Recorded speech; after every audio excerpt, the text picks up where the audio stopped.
Hello, Angad. Welcome to the podcast. Of course, no, thanks for having me. Yeah.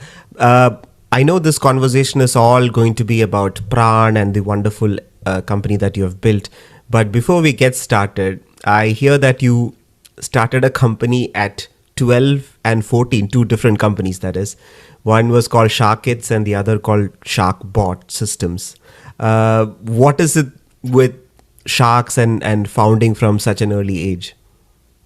Sure. So, I actually grew up watching a lot of National Geographic and Discovery Channel, and as it would happen, right from kindergarten, my sessions would be either in the morning or in the afternoon. So I would watch TV after coming back or before going to school.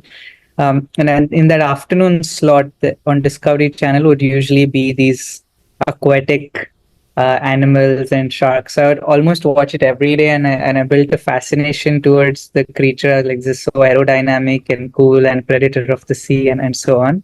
So that stuck with me for a while. With respect to the two companies, when I was very young, I was building these things and fascinated by science. Internet was still new, but in the US, students would have access to Lego, or they would be able to go to Home Depot or other stores and buy these small DIY kits, which was not the case in India. The only option we had as a kid was mechanics and hobby ideas. Used to have these wooden craft sculptures you can build. But I would follow along with these, and while I had the opportunity to, with help from parents talking to their friends or etc., get me parts from here and there to build small prototypes. I was just wondering, what if every child in India could learn these science concepts on their own, and the sheer amount of makers that we could build out of India? Because at young age, if students are exposed to science hands-on, it's irreversible. They'd be ultra passionate about building things. So we said, how do we make kits that are accessible, that teach real world skills? This is before pre tech boom, right? That will actually add value to the world.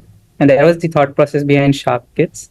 Sharkbot 3D Systems also is like a subset of what was happening there. Is that as I was building and following the maker movement in the US, there's nothing like it in India.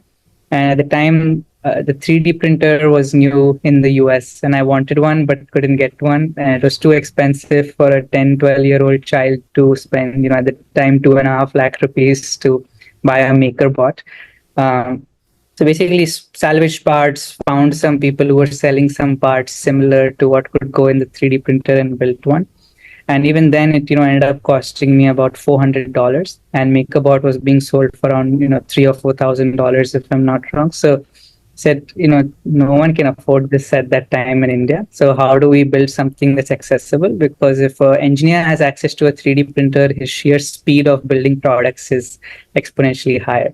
So again, it was the impact perspective, saying the parts are not that expensive. Why are they overcharging? Why is it so expensive? And so right, built it from scratch. It was pretty junky, but the fact that we could still do it, went around college just teaching engineering students how to build it, even led to a company called Fractal Works. One of the people I sold a kit to started a 3D printing company.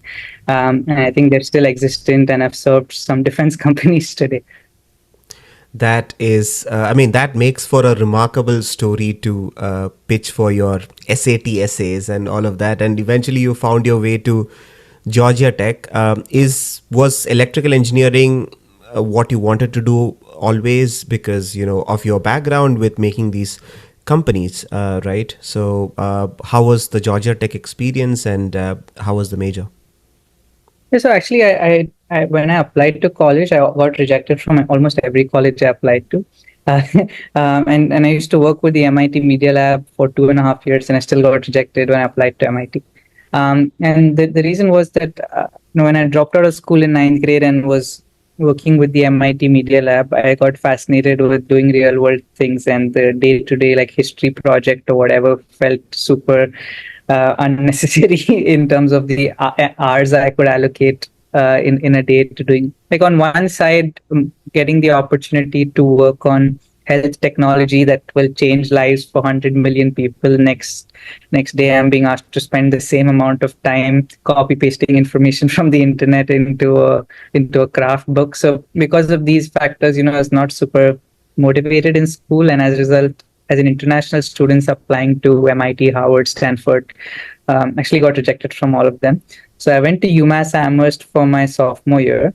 My grades were not bad, but they were not at the top 0.1% to get in. I went to UMass Amherst and transferred to Georgia Tech. And electrical engineering fundamentally was like there's two general engineerings which help you build anything, and that's mechanical and electrical. Mechanical has some small elements of embedded systems and electrical, but electrical engineering has signal processing, machine learning, power electronics, radar systems. So it felt like the most general physics, widespread engineering, which would give me the fundamentals to do, to build whatever I wanted in the future. That makes a lot of sense because, as I'm hearing people talk about, hey, what should I study in this day and age of AI? And the thought process across platforms and across leaders is that, get your fundamentals right. If you know your math, if you know how something works, then you will always be in demand.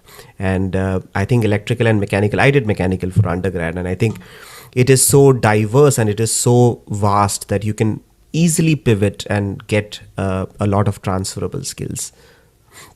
Yeah, excellent.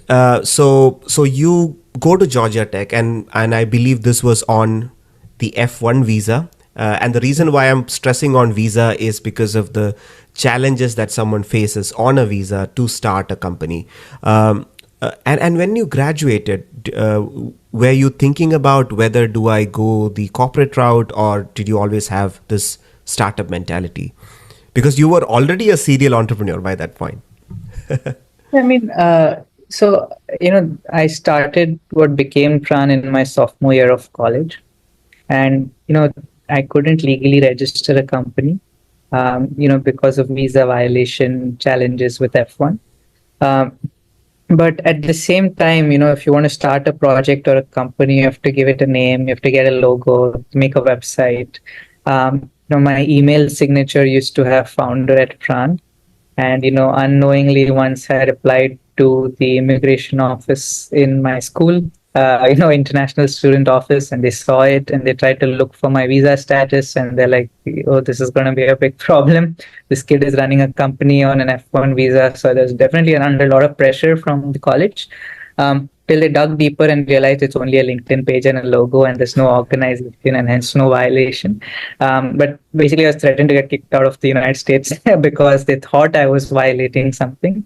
No regrets. But I think just my parents have always been incredibly supportive, and, they always said, do what makes you happy and what you're excited, and, as far as you're doing the right things. But even they were like, you go to a good college, you're getting all these opportunities. Because after my freshman year, I got an internship offer from Facebook. Right. And at that time, an Indian kid who goes to the US getting a Silicon Valley offer, I never applied for it. It came through my MIT network saying, that literally the message was, hey, what are you up to? Why don't you take a break and come join our team at Facebook for a few months? That was no interview, nothing. There's a text message.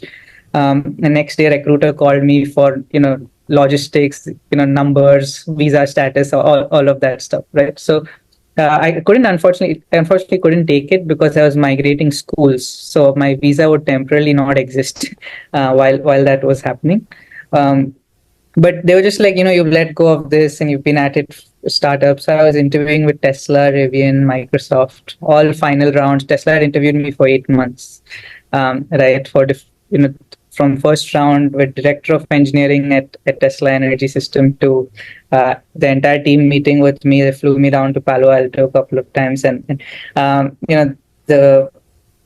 so parents were always like, why don't you take these for some time, build your network, get some experience, then start this company.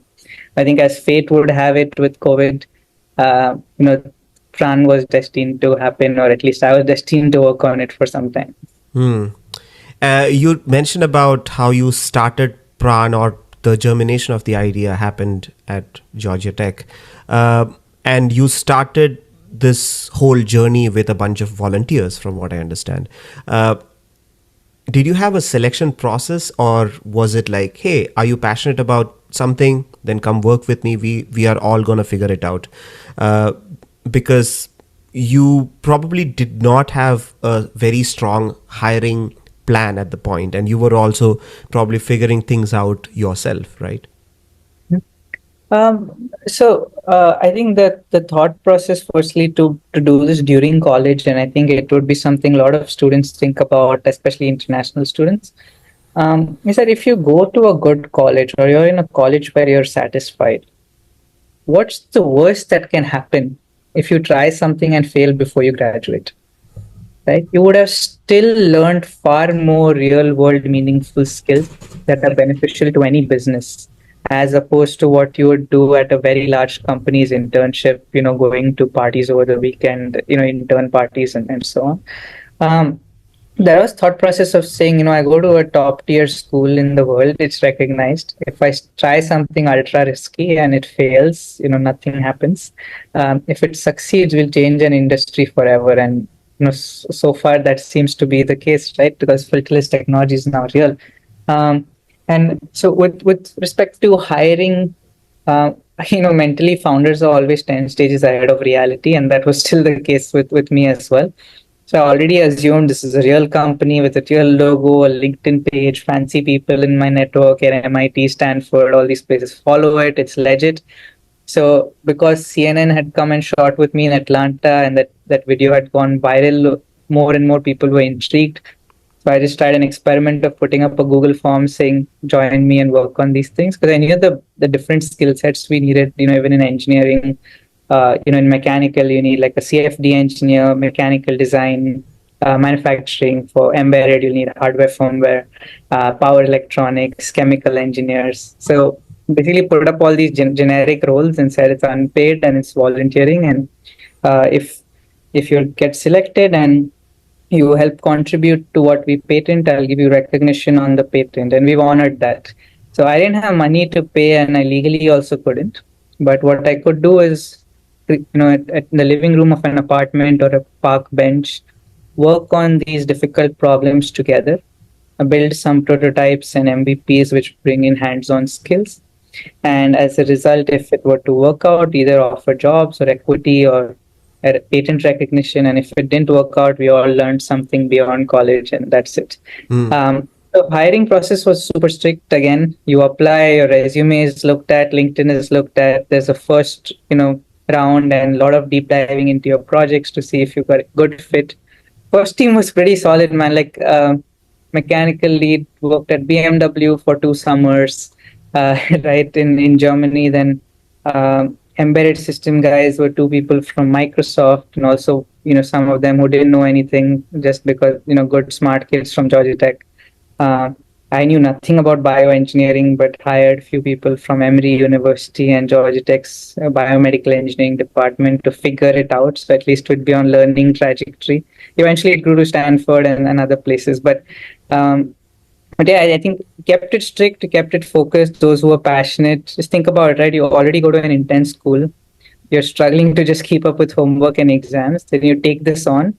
And you are basically working till 2 a.m. after hours. I remember in winter season, we have worked, when it's snowing outside in a parking lot, in public parking lot. We blew out the lights on the parking lot by mistake. But yeah, I think people who are super passionate is why we've gotten here. And of course, we went back and offered them opportunities, but we're still not funded, ultra risky, so they chose not to take it. When you say that, hey, I come from, I'm sure upper middle class or middle class family, and then go into Georgia Tech. I am at Georgia Tech. If I don't try, then who else will, right? And it actually resonated with me so much because yesterday I was talking to Guy Kawasaki, who was the chief evangelist of Apple and now the chief evangelist of Canva. And he's like the biggest, owner of the fact that it was nepotism who what got him into Apple in the first place. But then he told me about how it's not the nepotism, but what you do with the nepotism, that makes all the difference. So if someone is already at a stage where taking a risk is not that much of a negative, then why not do it? And I think it must have been extremely difficult not to take that Facebook offer, but focus on something that you really, really love, right? So that's pretty good. Well, I mean, you see, if I didn't go through, say, the 8 months with Tesla or Microsoft, I would have not learned the processes and the do's and don'ts that we have at Pran today. So, uh, at least we learned to keep our standards high. When I went to Tesla, and now, in our most recent round, Elon Musk's number two and senior leaders in manufacturing invested in our company.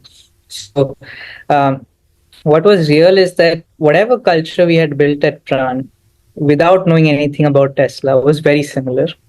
It was just everyone working towards a mission, really smart people taking bold risks, focusing on fundamentals in physics and manufacturing, not caring about the preset rules, but saying, what is it fundamentally that will solve this problem? Then let's figure out how to make a business around it or what product to put it in, and then figure out how to get it to scale. So it was really built from building blocks. Is this problem solvable? If so, how can we build it? And then if we built it, what product it would, translate into.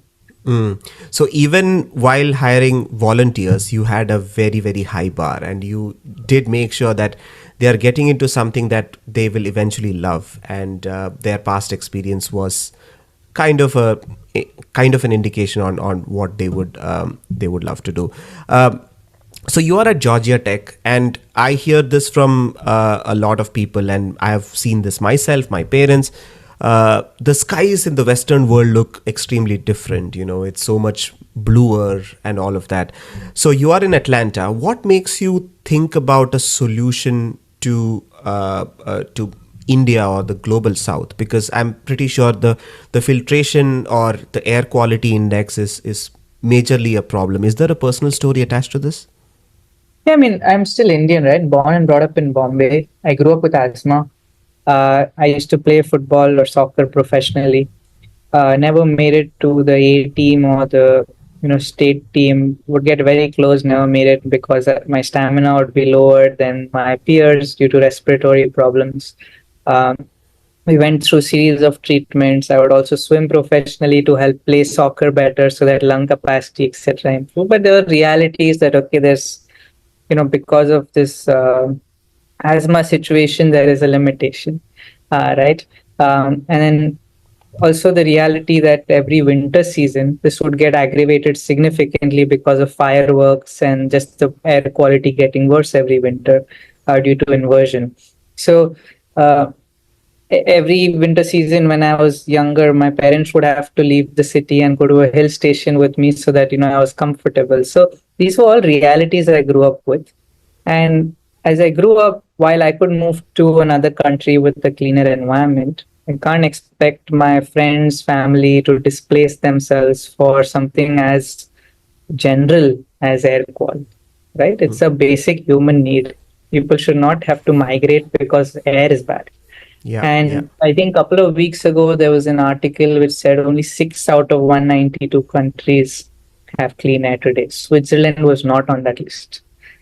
So a basic human right, a necessity, and one that's killing people every day is no longer abundant. So if you're building a product or company in that space, whatever form the product business model takes, you're solving a problem that 7 billion people in the world out of 8 billion need. So that was the bet. Yeah, I was watching a documentary about price rise in real estate in Vancouver. You must be thinking where this is going, but I can explain. So the story was that the artists and long-term residents from the city of Vancouver were getting priced out by investors from China, and they were all these millennial kids, sons and daughters of coal magnates in China. and they were all located in relatively interior parts of China where the air quality is not that great. And when they were interviewed, they said that yeah, we have an extremely luxurious life in China, but we are buying properties out here in Vancouver because you cannot buy clean air with money. And that was quite reality check for a lot of people, I'm sure. So yeah, just a small anecdote of how I got to know of just the difference But in. just imagine, right? These are billionaires in China who are doing it. What does we're not billionaires. What do our families do, right? Which means that they are like their lifespan is getting cut short by 10, 15 years for sure. And why? Right? If you can spend $5,000 to fix it, it's a dumb thing to invest in and make sure your house has clean air, your office has clean air, right? You're anyways getting out of the house, going into your car or some cab. So you have ways to deal with it, even if the government isn't. Yeah, yeah, absolutely. So let's get on with the early stage of Pran. So you get out of the college and you have to pitch your idea to investors.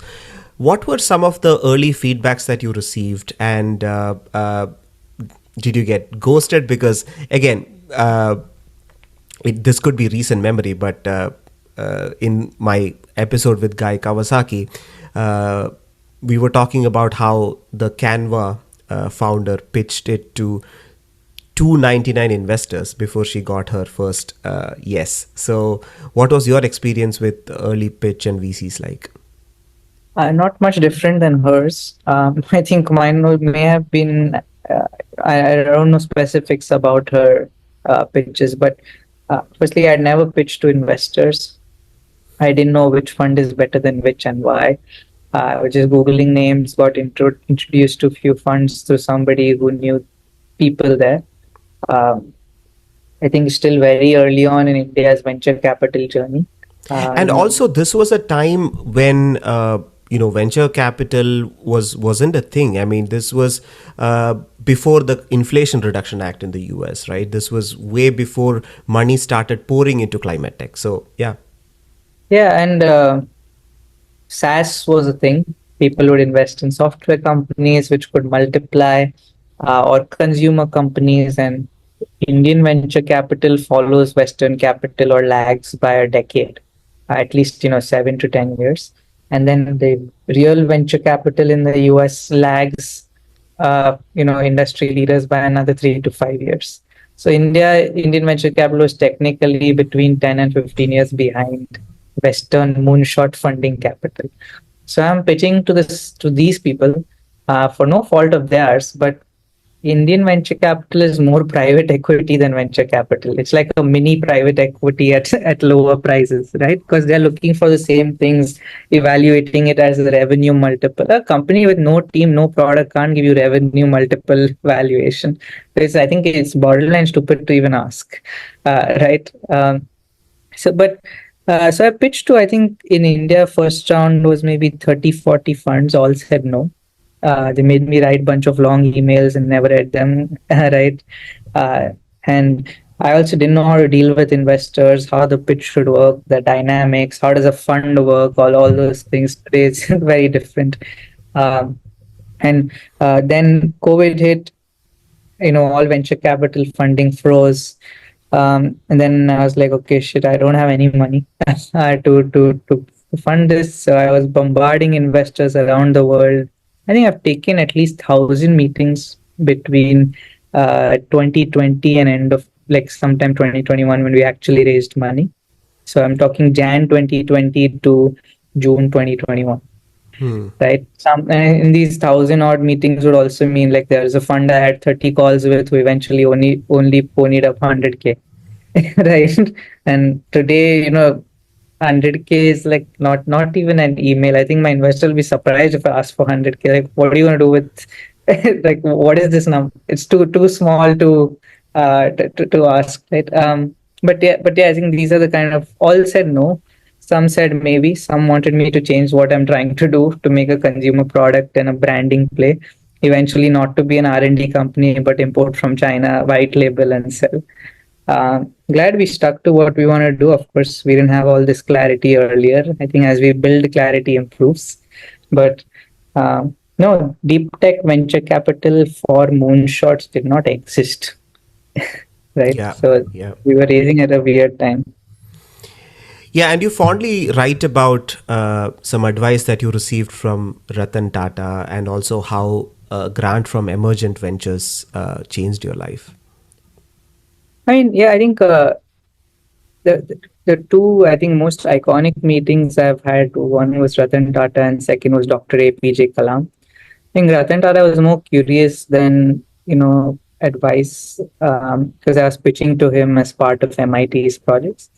Dr. APJ Kalam met me when I dropped out of school, again through MIT. He said, continue to build, don't go back to school. You'll lose your curiosity. That was from the I am shocked president of that India. this came from Dr. Kalam, because wow. A legendary man. I think one of my fondest meetings till date. Yeah. Yeah, it is crazy, because I remember when I was in 6th grade, I remember my dad printing me out this speech of his. He was an ISRO scientist back then. And he was like, hey, this is a fantastic speech. Maybe you should go give it to your class teacher. And they were like, okay, yeah, whatever. And then a few months later, he became the president. And they were like, hey, could you give me that speech? So he was remarkable as a scientist. And I think when he passed away, unfortunately, there were so many people who were recollecting their memories with him, and I don't think anyone has received so much pan-India love than him. So yeah, I'm not surprised. When I met him, I was actually really surprised, because in media he looks taller than he is, and I'm not a very tall guy. I'm only 5'6", and he was like even shorter than me. And I was like, this guy is the president of our country, but he's building missiles and rockets which are sizes like larger than the building we're standing in. It just incredible meeting both Mr. Tata and Dr. Kalam. What was your meeting with Mr. Tata like? You said he was curious. Yeah, so basically, I can't share numeric details, because it's, so MIT was pitching Tata Group, Tata is center at MIT, to fund what they were calling the MIT India Initiative. And they did fund it. But three people were asked to pitch as part of it, along with, Dr. Ramesh Raskar and John Werner, and that was two other engineers and me. I was the youngest person in that room. Possibly also the card, right? That, hey, this is future India, young India, you need to support it. And so he heard me very intently. He asked me questions about the product, and he's like, how do I scale this to, X million blind people? I was working on a project for the visually impaired. He was really like intently listening as though somebody was going to buy the product and scale it. Like he was there because he wanted the impact, and of course he funded it. But all the questions were really around how do you scale this, and then how soon can we scale this, and I think he told the professor, Dr. Ramesh Raskar, after he funded them, he said, this is the best, whatever X million dollars I've spent in my life. Right, they're funding it on these projects. So I think that validates it. And I remember two things specifically. One is throughout the meeting, this was at the Taj in Bombay. His staff kept bringing him bowls of dates, and I was like, I have never seen somebody eat these many dates throughout a meeting. So I think, very intriguing. I was like, this guy, eats a lot of iron. The second thing was when he visited our lab, India lab, where we're working on these projects with MIT. He visited it once, he saw it, and he drove off. And then he was so curious, he made the driver turn around, came back, spent another 2 hours with us after. Right? So these were, I think, in the fact that he deeply cared, money didn't matter. He's like, this stuff is going to change the world. And if not Tata, who else? Yeah, yeah. And to your point about Dr. Kalam, telling you not to go to school, I think it is so similar to what happened with Elon. So he enrolled for a PhD degree in Stanford, and this was a time when internet was sort of taking off. And he was like, do I spend 5 years in Stanford and see internet make a boom right in front of my eyes, or do I go play in that playground? That's fantastic.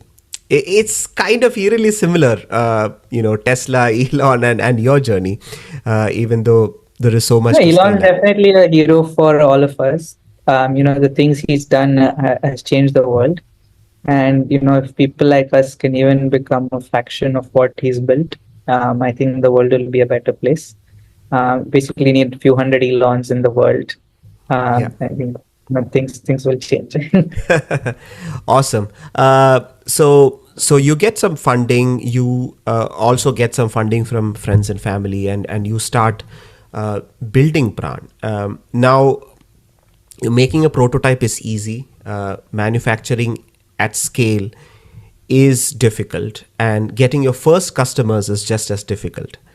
So how did you, let's say, go through that process of maybe first build a prototype, then get customers, or maybe run some demos? What was those? What were those initial steps like? So, of course, the company has evolved over time, and what we do has gotten more and more focused.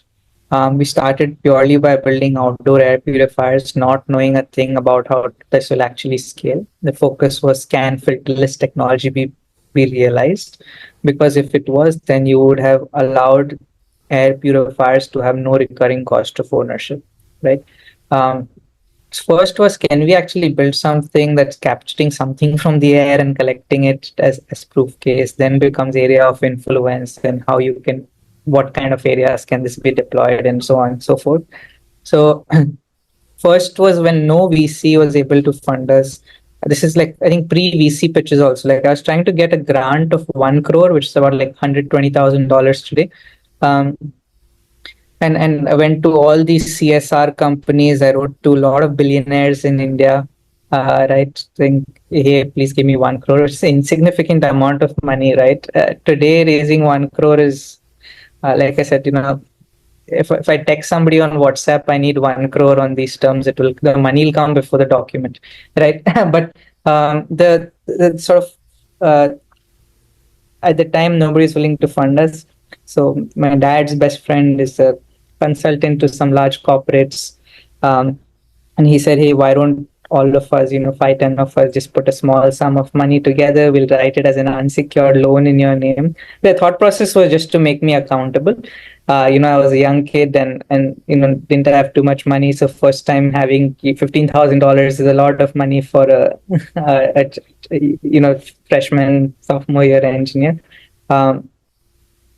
So they basically wired one lakh rupees, which is like $1,200, $1,300 to my bank account. So in 2 days, I had, the 10 lakh rupees that I needed. But before that, they let me go to market for 6 months and write hundreds of grant applications, nothing. So the money didn't come easy. They could have very easily done this long back. They wanted me to go through that process. And then the thought process was build something, show some progress, keep doing this recurringly. If you build enough momentum, somebody will fund it if it's real, right? So I've made maybe at least 90 funding decks, none of which were funded. Then maybe 90 to 100, one of them got us the capital that we did. I think fast forward to going from it, outdoor air purifiers to industrial and then home. Look, air purification is complex because you're dealing with very varied sizes, rooms, and areas. User education is quite complicated because air pollution in itself is quite complicated. There's particles, gases, greenhouse gases, reactive, all these different sizes of particles. Then you have wind dynamics, temperature and humidity that affects it. So it's not as simple as it seems.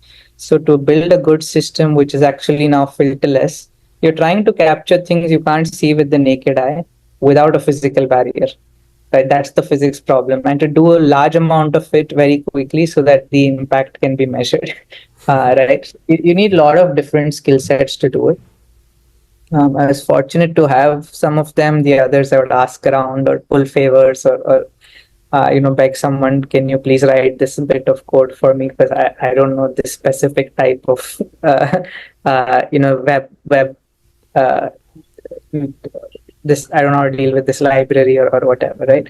Um, yeah, so fast forward to today, we build Mark II and Hive products. Like you said, manufacturing one prototype is one thing. Doing so recurringly with the quality and, especially with Hive, which is very Apple-esque production quality, to do so in India is a monumental task. Um, and as an early stage startup, you can't afford product recalls. Right? You will bankrupt the company if you have to. So you have very little room for error. And I think even with supply chain, right, we faced a massive problem, for example, in February and March because of Chinese New Year. There are a lot of material dumping happening in India. So even domestic material would get mixed with Chinese material because both would have the same grade, right? So we had a whole batch of hives which had tremendous amount of slag in the aluminum. So as soon as you would put color on the, through the anodizing process or whatever, um, all the hive bodies showed up with black lines which looked like scratches. So imagine a batch of 200 odd hives having scratch lines across them. You can't ship it to customers. So how do you resolve these things? Yeah, you mentioned hives being made of aluminium, and I have not used Pran, but I can say for sure that the product quality, the look and the feel of it, and from the reviews that I read, it looks like a product built to world standards. And I recently heard the founder of an academy speak at a function, and he was telling the audience about how zero innovation happens in India. There are no companies that are coming up with genuine, legit, path-breaking products. Everything is a knockoff of what has happened in the US, and those seems to be the companies that get venture capital money. And venture capitals are also like, hey, this worked in the US, this may work in India, this can scale in India because of the population. But you went on a completely different route. You were like, this has to be a product first, research first company, and there will not be any compromise on the quality. What made you tread that path? You could have done it so much easier by maybe getting things from China, or like you said, white labeling. And why do you want to insist on that product quality so much? Look, I run Praan for the mission. I can definitely get far faster capital, personal money or salary, or I could have over the last 7 years, right? Even in 2022, on LinkedIn, a recruiter reached out to me on behalf of an AI company. This is a hotshot recruiter, right? Top LinkedIn voice, all that. They found my details and wrote to me, saying that we're looking for a CEO for this company. We'll start with a compensation of 750K plus this ESOPs, right? Worth, I think, some 12 or $13 million in stock options. Uh, so these opportunities have come our way, but we're here for the mission. I think with respect, I know what you're talking about. I think his name is Gaurav Munjal, or Munjal, yeah. if I said it correctly. Yeah. Yeah. Um, I don't know him personally. He's built a big company, but I think his opinion is generally true. But also, I think his circle is limited to these typical venture funded IIT type companies, right? Um, we don't make so much noise. We're very picky about investors because of the hell we've been through with venture capital. Um, and so I think exposure determines a founder's way of thinking. I'm fortunate that I found myself in the right place at the right time multiple times in my life, and to have had a supportive family who said go explore. Right, even when I was 8 years old, 9 years old, to say, yeah, keep reading these science books or go buy these things from downstairs to build whatever you want. It was small, 100 rupees, 200 rupees. But for a child, that freedom, creativity, dreaming is what helps, right? Um, so I don't blame him or the status in India. I think I was blessed, and I hope more people get these opportunities to do these things. Um, but for us, like I said, we're on a mission to make sure that clean air becomes democratized, and it's not just Pran that can do it, but we need tens of companies to compete with us, like actually compete with us and give us a tough time. Today, we're not being given a tough time, right? Um, so I want companies to compete, give us a tough time, because that means that the customers are getting the best products that actually work, that actually solve the problem, right? Um, we're funded by global venture capital. More than 90% of our money is from outside India. We're still an American company. We started there. Most of our money is from there. Um, so why shouldn't we be judged at the global standard? I am not competing with Dyson or Philips or Honeywell. I'm here to solve the problem. If they did a better job earlier, I wouldn't have to exist, right?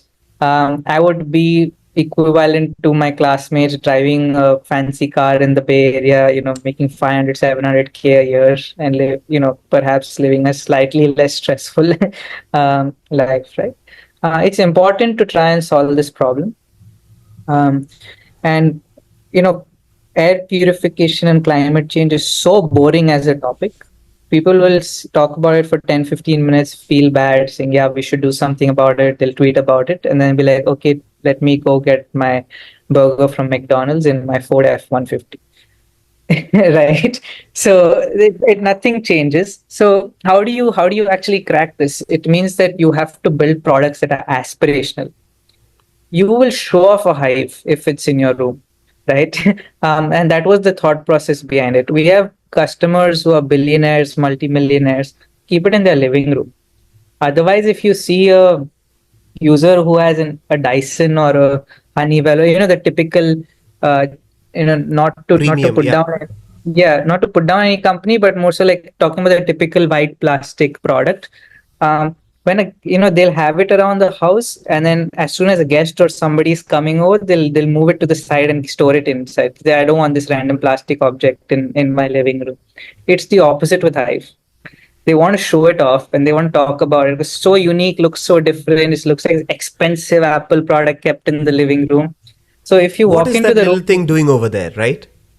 yeah, yeah, it's intriguing. Like, what is this, right? And why is it here? And the fact that, hey, your AQI is two, unheard of in Delhi, right?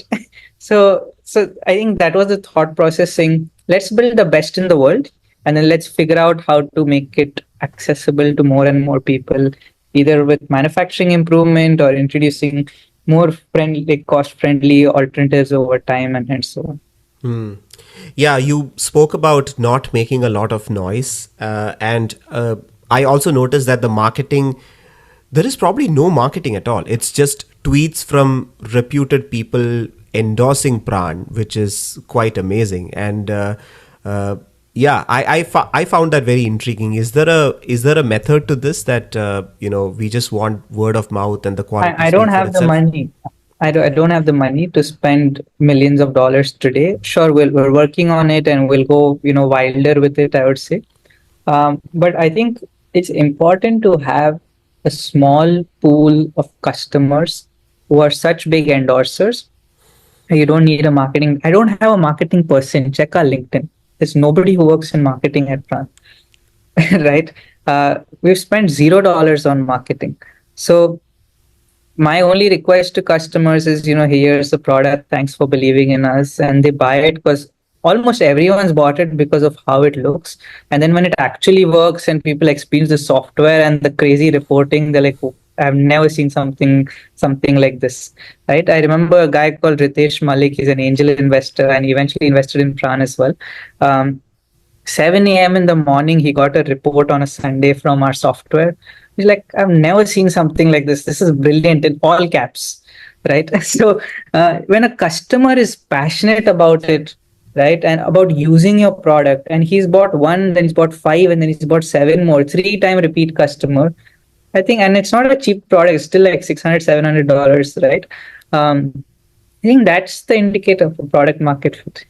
So as we get more and more of them, all I request them is, hey, if you like it, can you introduce me to a few more people, or can you put it on a group, or can I get 5 sentences from you? That is my marketing. Right. So, I mean, sure, we'll spend more money in the years to come. But today we just want to build a solid product, make sure it's really working. All the customers are happy. Issues are ironed out. Um, the Hive gets smarter with every additional Hive we deploy. It's all on the cluster. It's all over the air updates. It's you don't even know we've made it better than we did, right? Suddenly you'll see 3 new crazy features on the app. So yeah, I think that's currently the approach with at least Hive. Yeah. We spoke about Hive and how it has delighted customers.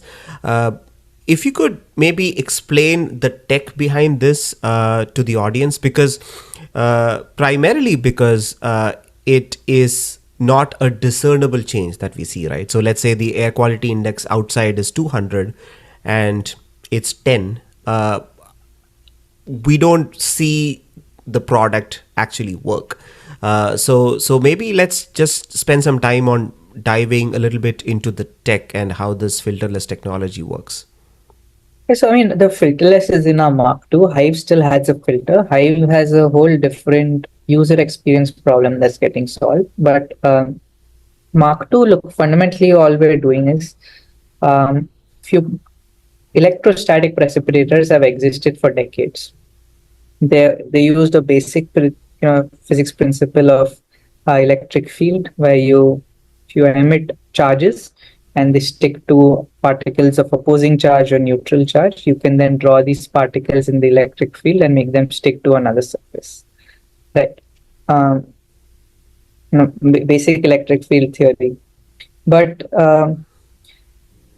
to scale this down safely, to do it in a manner where you're able to pass high volumes of air at low energy level in a small form factor and have very high capture efficiency of these tiny particles is a very hard physics balancing problem. That's what took us so long, from my sophomore year of college to 2021 when we raised venture capital. It's very hard to firstly build something like this, second, the instruments to even test it, right? You can't see it, so you have to rely on sensors. The cheap sensors don't give good enough data where you can do something with it. The expensive ones you can't afford. Today, even when I can afford it, there's so much variation. I buy 5 identical $10,000 sensors, they give me different data. So how do you actually solve this problem? And so I think fundamentally the way it works is we draw in polluted air, we charge the particles, separate them, they stick to the inside of these cores, and clean air leaves out. Once the inside of these cores gets filled, it's automatically sensed, and these particles that are sticking to the inside are dumped down into a collection bucket, and the operation resumes. So every time the core gets filled, for a few seconds the fan turns off, dumps the dust, resumes operation again. So in this manner, we are able to continuously capture an near infinite volume of particles, and clean the air in the space. And pretty seamless user experience, right? You don't have to change a filter. You don't have to be cognizant of the fact that, hey, this isn't running at 100% efficiency, because it all does it by itself. Yeah, it's automatically adapting. Even when the dust levels are too high, it's going to tell you the time it's going to take to get lower. You're able to see this predictably. And we now deploy this on shop floors in large factories, steel, cement, elastomer, spices, pharmaceutical, all the industries that deal with powders or generate powders as function of their operations. Yeah.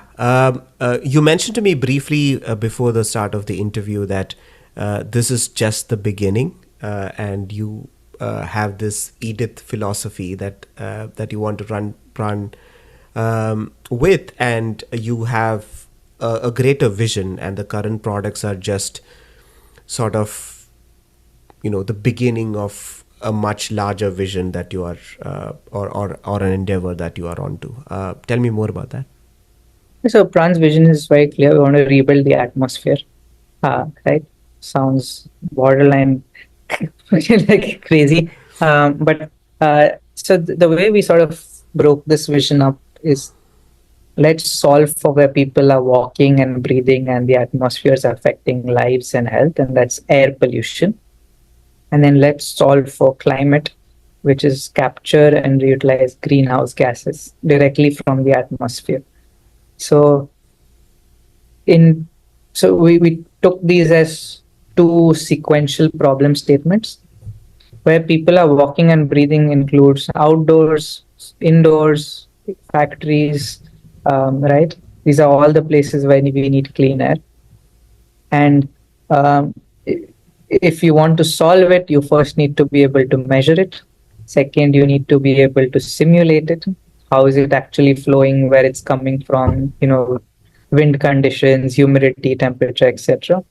Third is, once you can simulate it, you need to be able to actually solve it. So, filterless or filter-based removal and what kind of products and so on.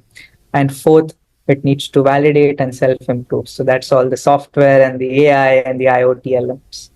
So I call it the clean air stack. So our first step was to build a clean air stack, and we did.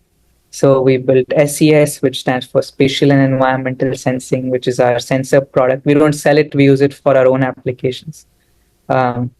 We built the simulation platform. First, we partnered with ANSYS, which is the largest simulation company in the world. They've been awesome with us. Now synopsis. Yeah, and fantastic partners for Pran, and they gave us software when we couldn't afford it, and then over time, we've grown with it and we've improved even more than what their software can do. And then with purifiers, we built the outdoor one, Mach 1. We built Mach 2 for industrial and heavy and large spaces. We built multiple variants of Hive, and now we're shipping Hive to consumers, so all kinds of indoor spaces.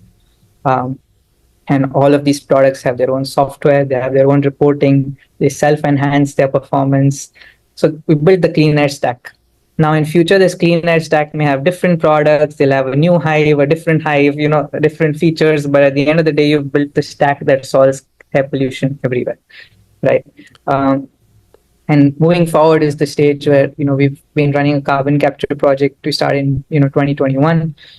Made good progress till early 22, paused it because we said, a scaling limitation, the material was toxic, so on. So we changed it. Now we resumed it. We have a faster, better approach of doing it. So perhaps, by December, we'll have something meaningful to show to the world, and we'll put it out for direct air capture. So we're just building on this bigger vision of let's rebuild the atmosphere. So let's make air cleaner and healthier. And let's remove greenhouse gases from the atmosphere. Yeah, excellent. And I have been following the climate tech space for quite a while, and there is this product called Orca from this company called Climeworks in Iceland, and they use geothermal energy for carbon capture. And one of the negatives that people say is that it requires enormous amount of energy to capture carbon, and on enterprise scale or industrial scale.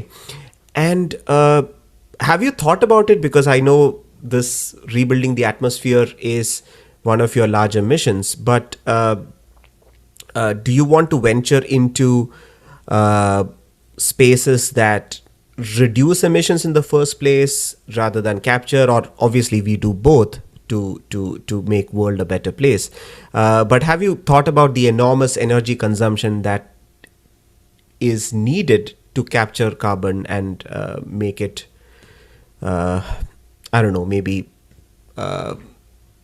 rest in peace under the earth, or however? Yeah, so Climeworks, firstly, this space started because of them. So all of us owe them a big deal, right? I think the technology is slightly older today. When they started, it was new. There are better ways to do this today. We didn't use their method. We used something called amines. We had good capture efficiency. We had a lab scale prototype working. If we wanted, we could have sold the story and raised 10, 15, 20 million based on that. But I think money is an obligation. and it's an obligation to multiply it and return it. So if I know in my heart that I can get maybe another lab scale prototype, but I can't take it to a gigaton capacity, I should write back and say no. And we did that. So we took a wait and watch approach on this, saying we have to think about it more deeply, think about it from basic fundamentals, not be trapped by what's happening in the market. Because that's what was happening earlier with all the companies, even today, right? Um, and we said the only thing I'm willing to compromise on is energy consumption. I cannot compromise on cost. I cannot compromise on the quality and sustainability of the materials I use, and I cannot compromise on whether this scales to gigaton or not. So, because energy through nuclear, through solar, wind, you know, can be created abundantly. But if you use toxic materials, you harm aquatic life, you harm soil, you can't recover from that. So you can't get best of everything. And energy also, there's so much innovation happening that's the easier piece to solve. Pran's energy will be, exponentially lower than what Climeworks uses. So I'm saying this after doing the maths, but You seem to know your numbers, so I believe you. no, I mean, like, they paved the way, but I think over the last 2 years, we've really thought about it deeply. And I can hint to the fact that we'll be using materials like limestone that are abundant, which they're also doing, but they've automated the whole process, and it's like a lot of mid processes which are also automated, which can be avoided, right? And then we're using catalysts to speed up the capture process. And in fact, there is another company who's done something kind of similar, but I think there's still differentiation between us. It's a company called Heirloom Carbon. There is a very large Series A round, intriguing for the market as well, and 53 million Series A, but awesome. Again, they at least I would say they're a magnitude away from Climeworks, and then if we can be a further magnitude away from Heirloom, I think industry will move forward. So that's currently where we are. I think first we waited for some time because I don't think you should jump in out of FOMO. I'm okay to write back to investors and say I can't figure it out. I don't think it's going to work. Here's your money, right? But to take on something against a false promise and not have an answer to how does this get to billion tons, I think it's dangerous. Yeah, you explained it perfectly. We are not there yet, but I think technology is improving at a rapid pace, so we will get there at some point. Angad, before I end this podcast, I wanted to ask you about hiring talent. I know we touched upon this briefly during your Georgia Tech days, but now that Pran is a registered company, you might find it difficult to find talent that is already experienced, let's say 10 years of experience in the climate tech space, or probably 10 years of experience with CFD or all of that, right? So you probably hire a lot of young talent, but the problem with young talent can also be that they are using Pran as a platform, and no problems with that. Someone may be planning for a master's degree. How do you keep people motivated on the overall mission, and how do you retain talent? Because from whatever you have spoken so far, you are not going to compromise on the kind of talent that you seek for Pran.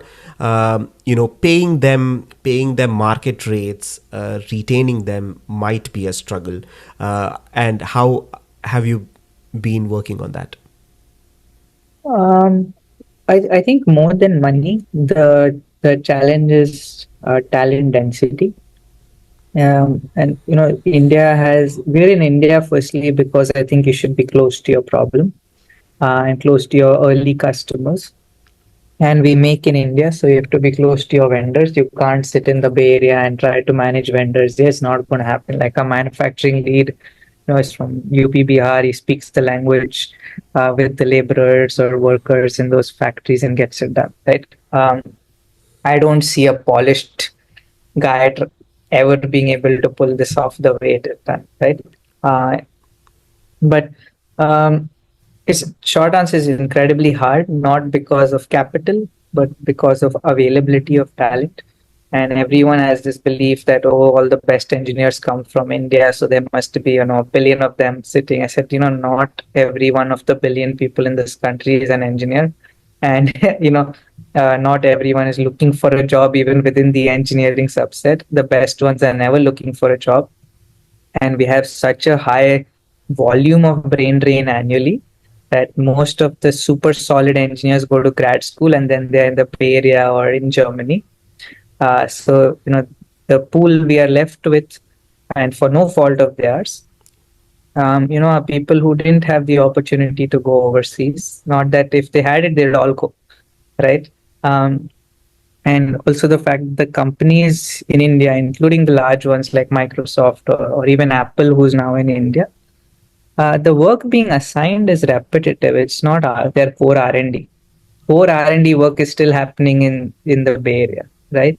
Um, so I don't want to, for example, pay 3x the salary to get someone who will do 0.2x of the work that we want to do because they have a fancy brand associated with it. So it takes us longer to hire, but and also I think you mentioned number of years. I don't think we measure experience in number of years. We measure in output in the number of years that you've had.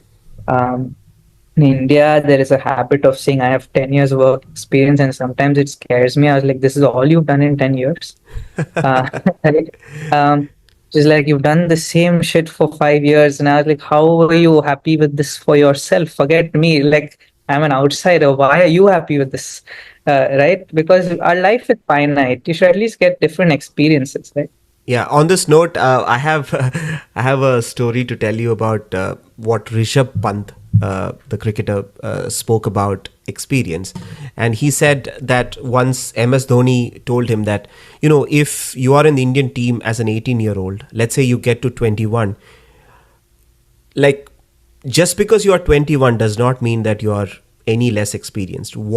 How much you learn after every match, how much you get to know what to do when is what determines experience. So sometimes we often mistake the definition of experience, and I think you summed it up perfectly. And I hope a lot of people hear this, especially recruiters, that 10 years of experience does not automatically translate to impact.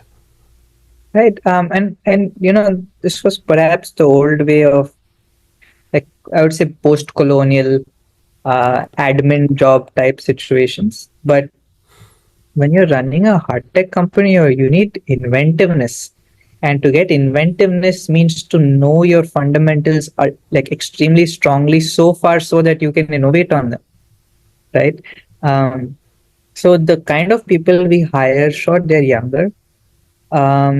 We pay at market or most of the times above market pay. I don't think a freshman in India would graduate with a full cash compensation of 20-25 lakh rupees, right? So they'll typically be between 4 to 8. So definitely above market. And that number is not true for all. We also have the 8 and 10 lakh candidates, but someone's exceptional. I think we look at it in a manner that what function do you solve, then what years of experience you have, right? These are top tier CS top tech salaries in India for a fresher. So this is brilliant. Yeah. And I mean, we're not heavy on CS hiring. Sure, we have a full stack team. We're definitely we spend a lot more money and number of people on hardware, and so no, that's what I'm trying to say, is that for a hardware specific, product specific company to pay is commendable. Yeah, I mean, look, no one founder built the company. People should be valued the way they are and for what actual value they bring. Now, some people think they add inflated values. And my proof case is if I can get a 15,000 rupee intern to do it, it's bad news for you, right? So that's how I vet it. I'll give you an example. There was a sales guy we hired for 4 to 6 months. He had no sales to show. right? And we have very set processes. Like it's spoon fed, a child should be able to follow it and do it, right? A sales guy who can't sell is a problem, right? If there's an issue with the product, if there's an issue with the pricing, etc., none of those factors are true. So, I told him at the end of the day, you would create a list of a senior guy. That's why, I'm not so big on older people.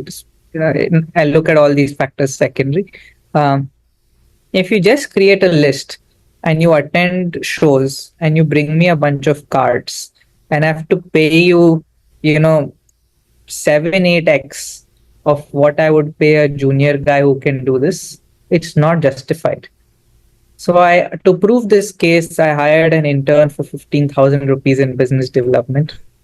I said, can I get the same output for 15,000 rupees? This intern's elated because he has no experience and he's getting paid for zero experience to show up and do this job, right?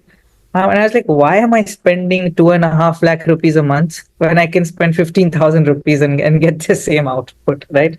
That's my metric to test.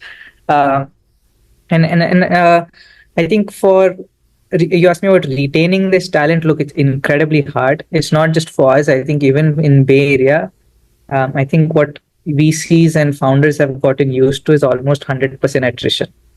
So what has to work is your system. You have to have exceptional documentation. Of course, stock options, money, growth, all that is subset. More than anything today, people don't want to work, right? So Pran works because people are deeply passionate about the problem. They're not here for the money. They know they're learning insane amounts every day. They want any job in the world, they'll get it, right? So they have that, I would say, humility, at the same time confidence, that they know they are not here for the job. They are here because they get to wake up every day. They don't have to worry about money. They get to work on an incredibly hard problem with other super talented people. And they are able to see output, real world measurable output for their work within months, right? So a product which is designed in July is going to low income school in Delhi by December. And it's impacting and changing reality for 300 low income students. But they can go to school now in winter because of your product. That's like ultimate validation for the work that you're doing. Forget the revenue, right? If you've made this real, which governments couldn't do, I don't think any number on that paper will give this kind of experience. Yeah, and this brought a grin on my face that people don't want to work these days, and I'm on this platform called teamblind.com, which is this website where people can post anonymously about their job experiences, about their job offers, and all of that. And believe it or not, the most consistent post that I see across the board is that where can I coast by working 20 hours a day for 200K a year at a medium cost of living location? I'm like, how can you set this standard for yourself, right? And so that like fascinates me a lot. Like people just want to coast. And on the other hand, there are people with, let's say, 10 or 15 years of experience, think they deserve a particular pay just because they are older, or they have been in the space for so long. But sometimes markets or companies just don't work that way. And I think you beautifully summed it up as to, you want to get people who have a passion or some sort of some sort of an interest to the company's mission itself, so that they are just as passionate. So because ESOPs and all of that can only do so much, right? And I think, in line with that, there's a reality. It's not just financial, right? The world rewards value, not hard work. It's unfortunate, right? It's even for founders like us. I pitched to 1,000 VCs. I should think that I deserve the money or 50 times the money I'm asking for. It's nobody cared, right? If you're not able to add value to a team that's accelerating the team, you could have 30 years of work experience and I still can't justify paying you any money. right? So I think, workforce has to evolve. I think there are jobs which would be repetitive with this kind of number of years of experience type situation will, reward. Not like I personally cannot, and this is not my personal belief, but I'm just trying to evaluate it as an outsider. Like, how does a company that's trying to innovate and disrupt markets and build new things, which is what most modern companies are doing, have somebody who can't maintain that culture for themselves, Right. right? So I think that adaptability is going to become a baseline requirement. This is not a Pran thing. It's, I think, every company I look at around me, it's a baseline requirement. Yeah, yeah, absolutely. Uh, well, before we end this podcast, I want to touch on one little aspect that I noted is Pran and your mission to give back to the community. And I think this is so different from the so-called quote unquote legacy businessmen or corporate in India who want to maybe pass it on to their kids, or who want to just keep building wealth. And I see this with this new age entrepreneurs in India, be it a Nitin Kamath, who started Rain Matter to solve the problem of climate change and health and fitness, and you worked with ANSYS to bring clean air to a school in Delhi.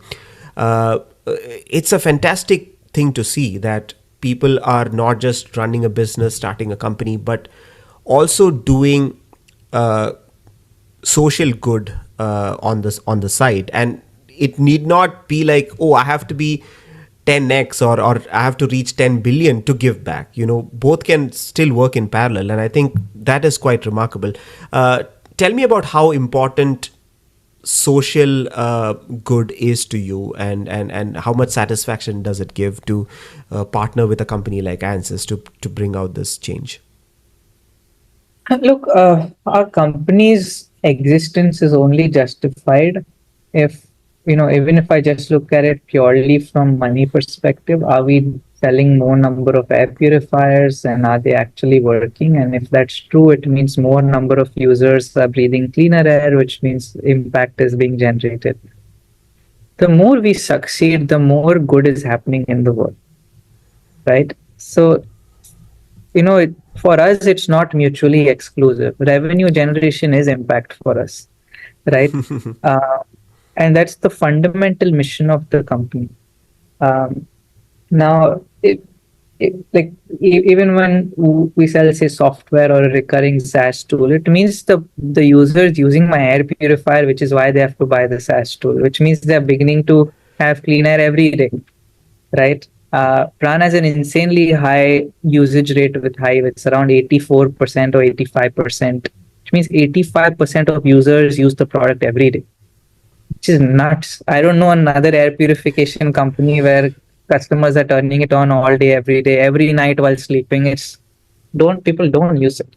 So I think they are seeing a measurable change in their lives, which is with their family and children. I think we post about this on Twitter. We share anecdotes of customers.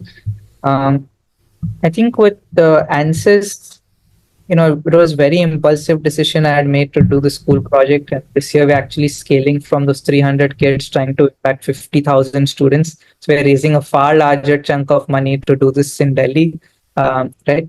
But and we absolutely make no money out of it. With the school project, we actually lost some money, but it was important enough to do it, so we did it. It was a call I made at, I think, 8:30 or 9 p.m. to the then CMO Rafiq Somani. I said, I'm doing this, you have to pay for it. Right. And it was less of an ask, more of an indirect request that, hey, this is important. If you won't do it, I don't know who I can pick up the phone like this and call, who's so high up and close to Pran where there's benefit for them. And so he said, yeah, don't worry about the money, figure out the logistics and how to do it and come back to me with the exact amount and how soon you need it. And it wasn't that much. I think it was 13 or 14 lakh rupees, which is a very small amount. I think it's like $20,000, less than $20,000. So yeah, we did it now. Now it's a bigger chunk, so we're trying to figure out how to scale it. Awesome. Well, Angad, thank you so much for spending time with me and to go through the process of founding Pran and building it, the challenges, and also what future lies ahead for you and Pran as a company. You're very very young. I mean, it's crazy to see such clarity of thought from someone who is so young, and I think starting early, failing early, and learning more from your failures is really important. I think you have exemplified it. I hope you build far more companies that have a social impact and for social good. So all the very best for Pran and for whatever you do next. No, I appreciate it. Thanks for having me.